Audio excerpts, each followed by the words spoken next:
notre série qui donne justement la parole aux Français. Nous nous rendons sur un territoire pour comprendre vos revendications, vos attentes. Et cette semaine, nous sommes partis à Hayange. Train de campagne, c'est une série signée Sylvain Lequesne et Éric Guillot.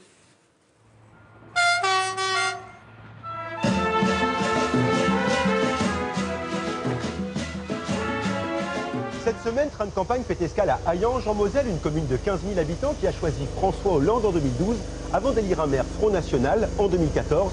C'est l'une de ces villes où le vote bascule. Hayange est le berceau de la sidérurgie lorraine. L'industrie en déclin demeure le moteur de l'économie. Ici, le chômage est supérieur à la moyenne nationale. Alors, quelles sont les attentes des habitants pour la prochaine présidentielle? 4 kiwis. 4 kiwis, 1 euro. Au marché d'Hayange, ce jour-là, c'est l'affluence. Ben voilà, des kiwis. Très bien. Martine et Gérard sont fonctionnaires. On y va? Ils travaillent au centre de finances publiques. Au revoir, monsieur. Allez, monsieur, dame. Bonne journée, monsieur. Bonjour. Oui, Je vous présente le menu de la présidentielle. Alors parmi ces 10 thèmes, quel est celui que vous privilégiez pour la campagne? Je plaiderai, moi, pour l'économie.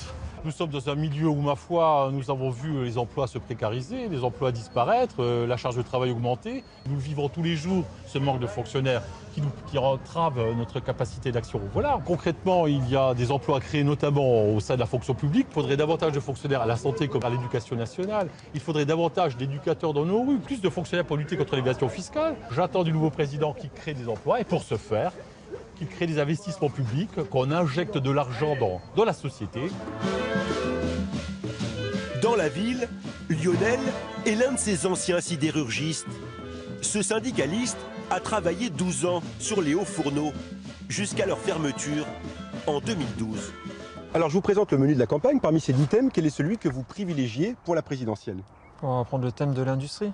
On est dans le cadre absolu de la mondialisation à outrance. Ce site, le groupe ArcelorMittal a fait le choix, tout bonnement, de le fermer alors que ce site était rentable, viable et fiable. Seulement, il ne dégageait pas assez de bénéfices à ses yeux. Ici, c'est 629 suppressions d'emplois. Ça ne peut que me mettre en colère de telles décisions, on va dire, antisociales, anti-industrielles. Tout ça pour générer plus de fric en termes de dividendes reversés aux actionnaires. Moi, ce que j'attends du nouveau président, c'est qu'il se réapproprie la question de la stratégie industrielle pour notre pays. L'État ne doit pas tergiverser. Quand c'est nécessaire, il doit nationaliser un outil qu'il considère stratégique pour le territoire. Dans la ville, son chocolat est un hommage à l'histoire d'Hayange. Patrick est fils de mineur. Sa spécialité, c'est le minerai de fer. Des pralinés présentés dans ses wagonnets en chocolat. Il emploie 6 salariés et sa préoccupation pour la campagne, Bonjour. c'est le pouvoir d'achat. Nous, en France, on a du mal à payer correctement nos ouvriers. Je suis patron, je le reconnais. On est écrasé par les différentes charges. Si on arriverait en économie à alléger un peu les charges sociales, nous, les entreprises, on serait les premiers à bien vouloir à augmenter notre personnel, qu'ils aient un meilleur pouvoir d'achat. Je pense que le nerf de la guerre aujourd'hui en France, c'est déjà de donner et de récompenser les gens qui travaillent. C'est pas normal aujourd'hui que des gens n'arrivent pas à joindre les deux bouts en travaillant. Dans la vallée, Antoine, Daniel et Stan sont les gardiens du patrimoine.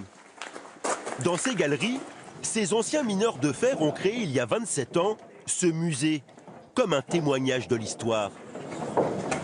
Leur préoccupation pour la campagne, c'est la transmission de la mémoire. La mine a été un terreau de l'émigration. N'oubliez pas que en 1900, 1906, on a été chercher les Italiens. On avait besoin de main d'œuvre. Ensuite, les Polonais en 1920. Et c'est une leçon. On peut toujours accueillir, pourquoi pas, l'étranger et se dire que c'est peut-être un exemple qu'on donne. Ce qu'on attend du nouveau président, c'est qu'il soit attentif à tous ces mouvements de préservation de la mémoire. Il y a un proverbe qui dit « Celui qui ne sait pas d'où il vient ne sait pas où il va ». La semaine prochaine, direction Carnoul dans le Var pour une prochaine étape de Train de campagne.